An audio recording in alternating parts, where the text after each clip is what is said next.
অনেকেই শালিক পাখিকে পোষ মানাতে চান। তাদের পোষ মানানোর সর্বপ্রথম ধাপ হচ্ছে তাদেরকে সবসময় আপনার হাতের নাগালে রাখতে হবে এবং সে যদি আপনার কাছে সবসময় উড়ে আসে এরকম করার জন্য এবং হাতে বসে থাকে যদি সেরকম করার জন্য আপনাদের ছোট একটি বাচ্চাকে নির্বাচন করতে হবে পাখির, যাতে সে ভালো একটি পোষ মানে। আমি যেই শালিকটিকে পালি এটি হলো একটি জুটি শালিক কিংবা জঙ্গল ময়না। এটিকে আমি টেম করেছি 1 মাস বয়সে থাকতে। ময়না,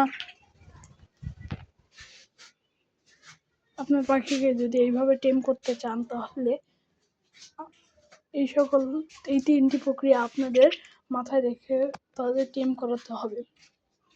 তারা ছোট থাকতে আপনার কাছে আসতে চাবে না, তবে আপনারা সবসময় তাকেও আপনার পাশে রাখবেন এবং তাকেই সবসময় খাওয়াবেন। 2.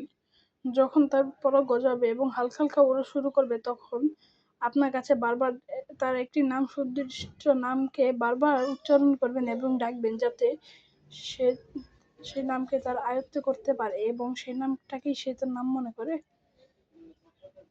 নাম ডাকার সাথে সাথে যেন পাখিটা আপনার কাছে ফিরে আসে। এরকম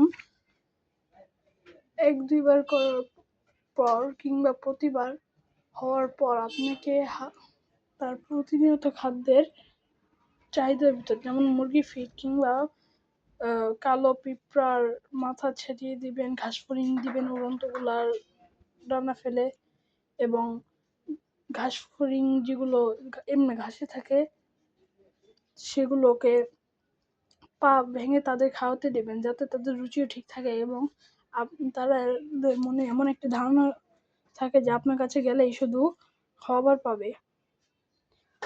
অনেকে একটি ভুল করে থাকেন যার কারণে তার শালিক পাখি খেতে চায় না।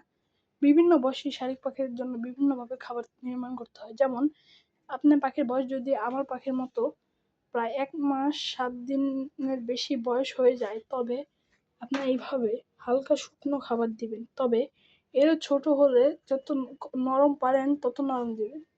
এটিকে দেখে বোঝা যাচ্ছে শক্ত, কিন্তু এটি অনেকটাই নরম এবং ঝুরঝুরি খাবার, যা তার দৈনন্দিন খেতে সহায়তা হয় এবং ভালোভাবে পেটে হজম হয়, ফলে তার গলা পরিষ্কার থাকে। শালিক পাখি আসলে খুব কথা বলতে পারে না, তবে এটি খুব ভালো মতো মানুষের কথা নকল করে প্রায় টিয়ার মতো কথা বলে। এদের সবচেয়ে পুষ্টিকর খাবারের ভিতর রয়েছে